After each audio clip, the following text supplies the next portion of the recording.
बाबूजी सिर्फ पहलवानी करेगा या कुछ और भी करेगा? अरे बेटा, तुम्हें दिमागी कसरत का शौक है और इसे जिस्मानी वर्जिश का है।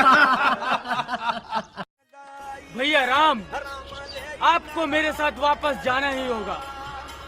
आपके बिना ये अयोध्या सुनी सुनी है भैया राम। देखो भरत, फिर से इधर आओ, तुम इधर आओ।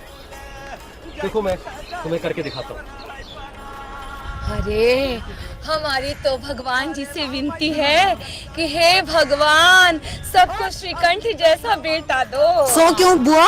अरे अंग्रेज बाबुओं जैसी पढ़ाई लिखाई, फिर भी धर्म कर्म में पूरी निष्ठा। वो तो ठीक है, पढ़े लिखे हैं, समझदार हैं, धर्म कर्म में चाव रखते हैं, पर ये हम स्त्रियों के दुश्मन काय बने रहते हैं? आय हाय, ऐसा?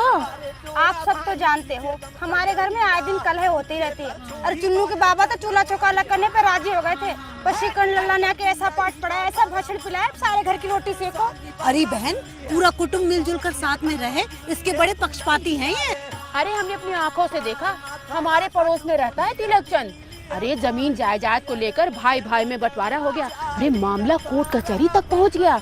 इन्होंने बीच में आकर सुलह कराई, मामला सुलझाया, तब जाके मामला सुलझा। हाँ, पर जानती हो इनका ये मानना है कि परिवार में फूट और बंटवारा स्त्री करवाती है। अरे बड़ा विचित्र तर्क है, पर इनकी स्त्री तो कुछ और ही कहती है। क्या?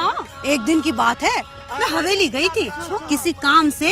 हाँ, तो बात बात में यही बात निकल पड़ी। तो आनंदी कहने लगी, अरे भाई इतना सहने और तरह देने के बाद भी संग निर्वाह न हो तो रोज रोज की खिचखिच से अच्छा है अपनी खिचड़ी बाहर पकाई जाए। अरे वाह, ऐसा कौन?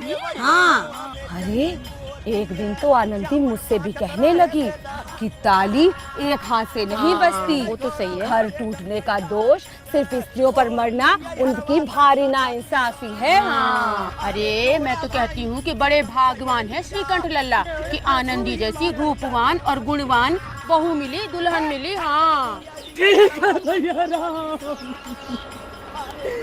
अब मैं आपकी आज्ञा का पालन करूंगा, लेकिन मुझे ये खड़ाऊ दे दो भैया राम।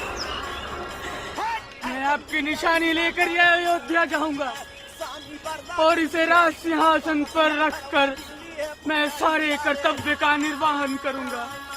और ये हमेशा सोचूंगा कि भैया राम मेरे सामने ही है। भैया बस तो ना का होई रे। लावे बीड़ी पिला। अरे दद्दा देखेंगे तो फिर डांट पड़ेगी तेरे को। अबे कोई नहीं आ रहा, हटा देना। अरे पहलवान लोग बीड़ी नहीं पिया करते, दूध दही खाया करते हैं, और वैसे ही बीड़ी पीना अच्छी बात नहीं है। अबे पहलवान तू है कि मैं हूं? उस्ताद वाह, क्या धोबी पछाड़ मारा था तुमने। अरे नूरपुर का पहलवान तो चित्त, और वहाँ की जनता को तो मानो सांप सूंघ गया हो।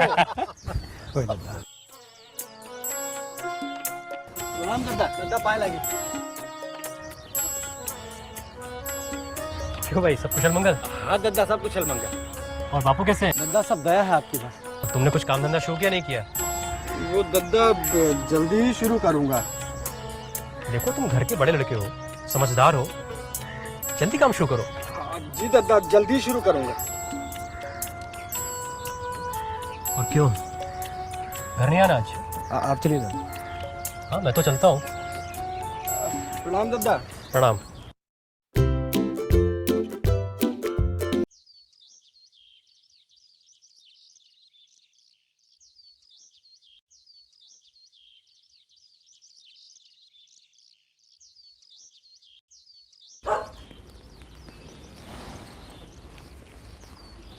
आप कल सुबह फिर चले जाएंगे? नौकरी है आनंदी, जाना ही पड़ेगा। घर के हालात तो तुम्हें पता ही है, सारे घर की जिम्मेदारी मुझ पर ही है, घर भी तो चलाना है। आज 12 तारीख है और आप फिर वही 18 को आएंगे।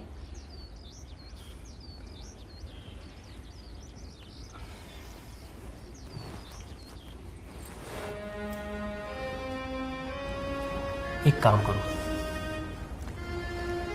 मेरे साथ इलाहाबाद चलो, हम दोनों वहां साथ साथ रहेंगे, फिर शनिवार के शनिवार गांव आ जाया करेंगे। आपको भी बस मस्करी सूझती है, हम कैसे आएंगे इलाहाबाद? तो इसमें क्या दिक्कत है? सीता जी भी तो भगवान राम के साथ गई थी, वो भी वनवास पर। हम तो बस प्रयाग जी तक साथ चलने को कह रहे हैं। अरे वे देवी देवता लोग सब कर सकते हैं, हम तो यहीं सुखी हैं। बाबूजी, लल्ला जी और आपके साथ। तुम सब तो यहां सुखी हो, मैं वहां इलाहाबाद में बिल्कुल अकेला पड़ जाता हूं। बड़ी याद आती तुम्हारी। बहुत भूख लगी है। बैठिए, खाना तैयार है। नहीं नहीं, अभी असली चीज तो आपने बनाई ही नहीं। वो क्या? ये लीजिए, ये अभी अभी शिकार करके लाया हूं, पका दीजिए। मैं तब तक स्नान करके आता हूं।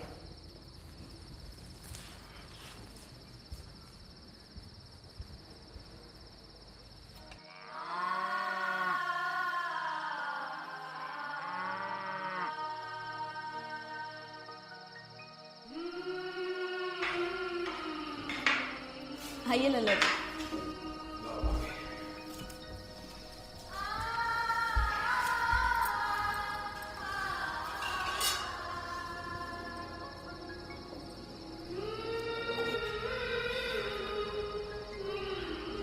भाभी, ये क्या है? दाल में घी तो है ही नहीं। लल्ला जी, घर में जितना भी घी था वो मैंने मांस में डाल दिया। क्या बात कर रही हो? परसों ही तो घी आया है। मुझे कुछ नहीं मालूम लल्ला जी, घर में जितना भी घी था वो मैंने पूरा का पूरा मांस में डाल दिया। कह तो ऐसे रही हैं जैसे मैके में घी की मानो नदियां बहती हैं। मायके की बात ना करो लल्ला जी, हाथी मरा भी तो 9 लाख का, वहाँ तो इतना घी रोज काम करने वाले ही खा लेते हैं। बहुत लंबी जबान है तुम्हारी, घी में तुम्हारा जबान खींच लूं। तमीज से बात करो लल्ला जी, मैं अकेली हूँ तो रोक गाड़ते हो, वो यहाँ होते तो मजा चखाते तुम्हें। इसकी धौंस पे है और तुझे दोनों को देख लूंगा।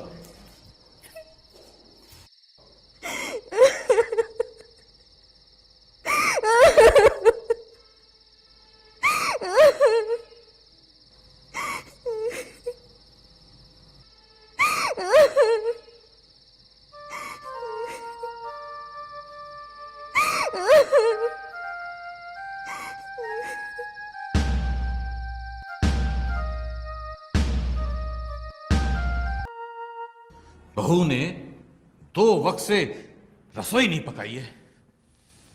ये औरत ऐसी घमंडी निकलेगी कभी सोचा भी नहीं था। वो तो दद्दा का ख्याल आ जाता है, वरना अब वो तो परसों आएगा, तब तक खाने का क्या किया जाए? क्या करना है, हलवाई से कह देता हूँ, उसकी औरत आके खाना बना जाएगी। ठीक है। अरे आज कुछ बदली से दिखाई दे रही है आसमान में। अरे ऐसी बात ना करो ठाकुर। क्यों भाई? अरे क्यों क्या, देख नहीं रहे हो सारी फसल तैयार खड़ी है खेतों में कटाई के लिए। हाँ, सारी फसल मर जाएगी भैया, सत्यानाश हो जाएगा। तो सही कह रहो भैया, बहुत फिक्र की बात है। जाएंगे कहाँ पे? हाँ, और वैसे ही अनाज का भाव। अरे श्रीकांत, वही खुश रहो। आज तो भाई शाम आनंद आ जाएगा। अरे शरबत बनेगा शरबत। और सुनाओ भैया, क्या खबरें हैं शहर? अरे काका, शहर की खबरें तो वैसी ही हैं जैसी पिछले सप्ताह थी। गांव की बताइए, रामलीला की तैयारी कैसी चल रही है? रामलीला? अरे हम क्या तुम्हें हनुमान दिखाई देते हैं बिटुआ?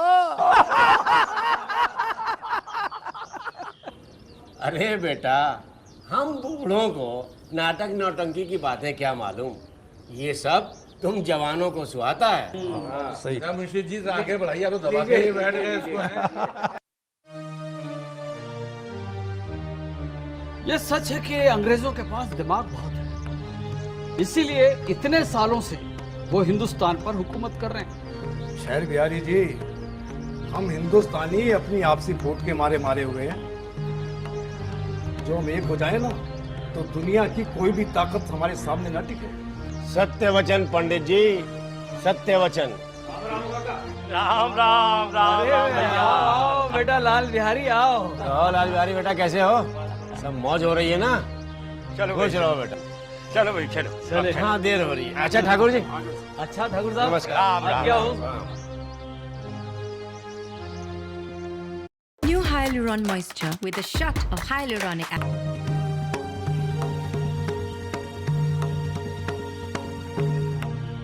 क्या हाल है पहलवान? लाल बिहारी जी, सब ठीक तो है? अरे मुझे कुछ ऐसे क्यों लग रहा हो? नहीं भैया, सब ठीक है। बस आपसे एक बात कहनी थी। हाँ कहो कहो। भैया भाभी को समझा लीजिए कि जरा जबान संभाल कर बात करें, वरना अनर्थ हो जाएगा। अरे हुआ क्या? लाल बिहारी ठीक कह रहा है बेटा। बहू बेटियों का ये स्वभाव अच्छा नहीं कि मर्दों के मुंह लगे। अगर वो बड़े घर की बेटी हैं तो हम भी किसी नीचे खानदान के नहीं हैं। लेकिन आखिर बात क्या हुई? देखो बेटा, तुम सफर से थके मांदे आए हो, खा पी के आराम करो, सुबह इत्मीनान से बातें हो जाएंगी। जी बाबू। लाल बिहारी, हुआ क्या? कुछ ही नहीं हुआ, यूं ही यहां पे आप उलझ पड़ी।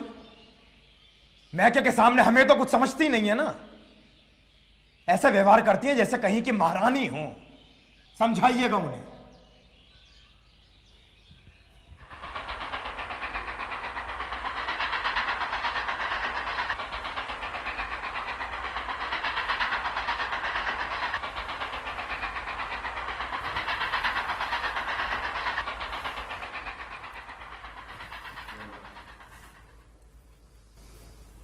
चित्त तो प्रसन्न है। चित्त तो प्रसन्न है, पर तुमने आजकल घर में ये क्या उपद्रव मचा रखा है? जिसने तुमसे ये आग लगवाई, मिले तो मुंह झुलस दो उसका। अरे अरे, इतनी गर्म क्यों होती हो? तनिक बात तो कहो, हुआ क्या? क्या कहूं, ये तो बस मेरे भाग्य का फेर है। नहीं तो वो गवार छोकरा जिसे चपरासीगिरी करने का भी शऊर नहीं, मुझे खड़ाऊ से मारकर यूं ना करता फिरता।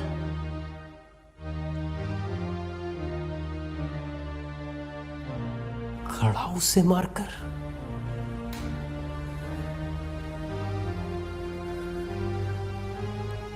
आगे का हाल साफ साफ कहो।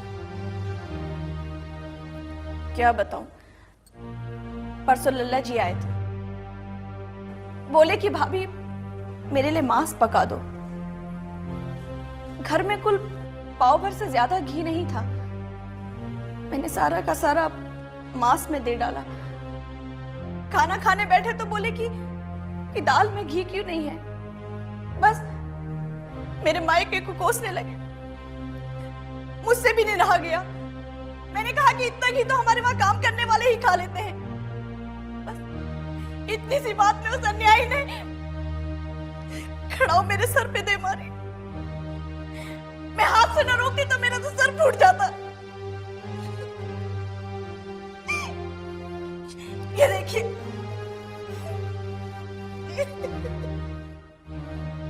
उस छोकरे का यह दुस्साहस।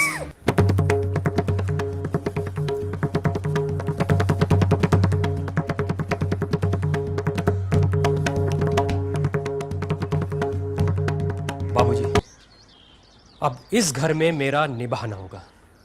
क्यों बेटा? मुझे भी अपनी मान प्रतिष्ठा का कुछ विचार है। मैं दूसरे का नौकर ठहरा, इस घर पर रहता नहीं। मेरे पीठ पीछे मेरी स्त्री पर खड़ाऊ और जूतों की बौछार होती है। जुबानी की गई कड़ी बात की कोई चिंता नहीं, एक की दो कह लो, मैं सह सकता हूं। पर यह बर्दाश्त नहीं कि मेरे ऊपर लात घुसे पड़े और मैं दम न मारूं। तुम तो काफी बुद्धिमान हो बेटा, तुम ऐसी बातें कर रहे हो। अरे स्त्रियां इसी तरह घर का नाश करती हैं, उनको अधिक से चाहना अच्छा नहीं होता है। आपके आशीर्वाद से ऐसा मूर्ख नहीं हो। फिर आप स्वयं जानते हैं कि मेरे ही समझाने बुझाने से इसी गांव के कई घर संभले हैं। तो फिर अरे जिस स्त्री की मान मर्यादा की खातिर ईश्वर के दरबार में मैं उत्तरदायी हूं, उसके प्रति ऐसा अमानुषिक व्यवहार मुझे सहन नहीं।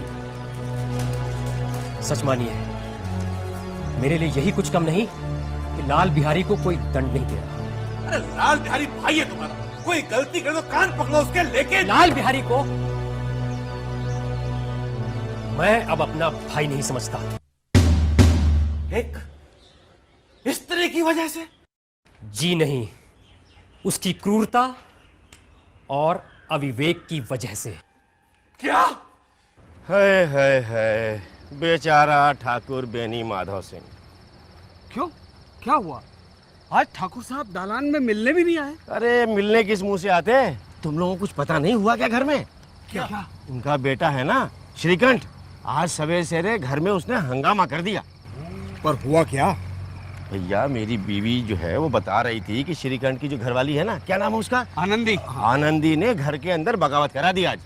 बताओ, इतना पढ़ा लिखा, इतनी विद्या, इतना काबिल, इतनी ऐसी विद्या किस काम की? किताबी कीड़ा बन के रह गया है। सही बात। नहीं, ये श्रीखंड है ना, हाँ। ये अपने बाप से दबता बहुत है, एकदम दब्बू है। भाई मैं तो कहता हूँ ये बेनी माधव सिंह एकदम मूर्ख है, अपने बेटे की सलाह के बगैर एक कदम भी आगे नहीं चलता। तभी तो नौबत यहाँ तक आ गई, लगता है बंटवारा होकर रहेगा। कितनी बुरी बात है, इतना नामी परिवार, इतना जान पहचान सारे गांव दियार में, और ये नौबत आ गई। क्या ये खबर गांव में पहुंच गई है? भैया जब हमको तुमको पता चल गया, आज नहीं तो कल पूरे गांव को पता चल जाएगा।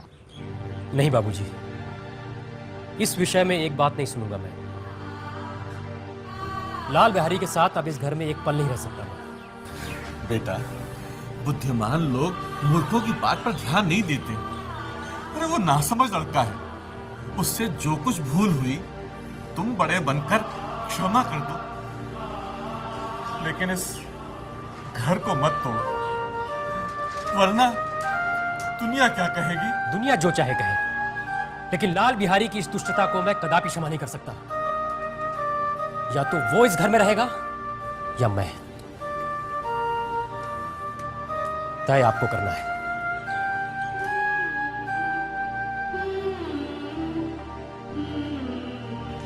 आपको यदि वो अधिक प्यारा है तो मुझे जाने दीजिए, और यदि मुझे रखना चाहते हैं तो उससे कहिए जहां चाहे वो चला जाए। बस यही मेरा अंतिम निर्णय है।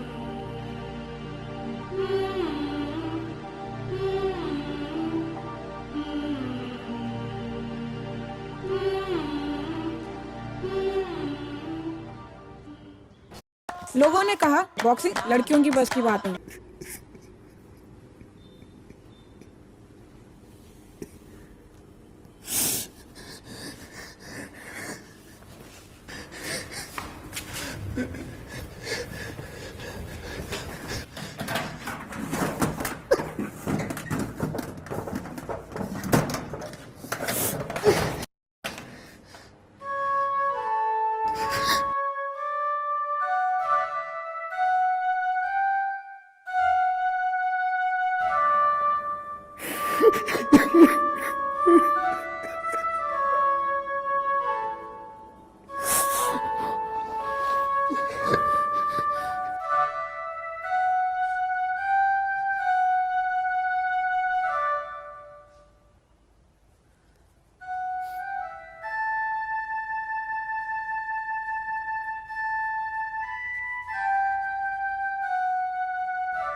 भाभी, भैया ने निश्चय कर लिया है कि वो हमारे साथ नहीं रहेंगे। मेरी सूरत भी नहीं देखना चाहते, इसलिए मैं जा रहा हूं। अगर कोई अपराध हो गया हो तो क्षमा कर दीजिए। सुनिए, लल्ला जी बाहर खड़े बहुत रो रहे हैं। तो मैं क्या करूं? उन्हें भीतर बुला लो। आग लगी मेरी जीप को, न जाने कहां से मैंने झगड़ा लगवाया। उन्हें अंदर बुला लो। मैं न बुलाऊंगा। भाभी, भैया को हमारा प्रणाम कह दीजिएगा। शक्ल देखने से मना किया है ना, इसलिए भीतर नहीं आ रहा। लल्ला जी रुकिए। रुको रुको लल्ला जी, रुको। मुझे जाने दो भाभी। कहाँ जाते हो? जहाँ कोई मेरा मुंह ना देखे। और अगर हम जाने दे तो? आप लोगों में रहने योग्य नहीं हो। लल्ला जी तुम्हें हमारी सौगंध, अगर एक भी कदम आगे बढ़ा है तो। जब तक भैया का मन हमारी तरफ से साफ नहीं हो जाएगा हम लौट कर नहीं आएंगे। लल्ला जी मैं भगवान को साक्षी देकर कहती हूँ कि तुम्हारी ओर से मेरे मन में तनिक भी मैल नहीं। आपके मन में नहीं, लेकिन भैया भैया फिर कभी ना कहना मेरा चेहरा ना देखो। उसके अलावा कुछ भी दर्द दो वो हमारे सर माथे पर है। ला इन बातों को बिल्कुल भूल जा। ईश्वर चाहेगा तो फिर कभी ऐसा अवसर ना आएगा। भाभी लल्ला जी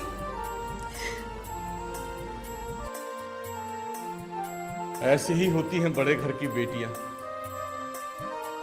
बिगड़ता हुआ काम भी बना लेती हैं। श्रीकंठ, ताल बिहारी।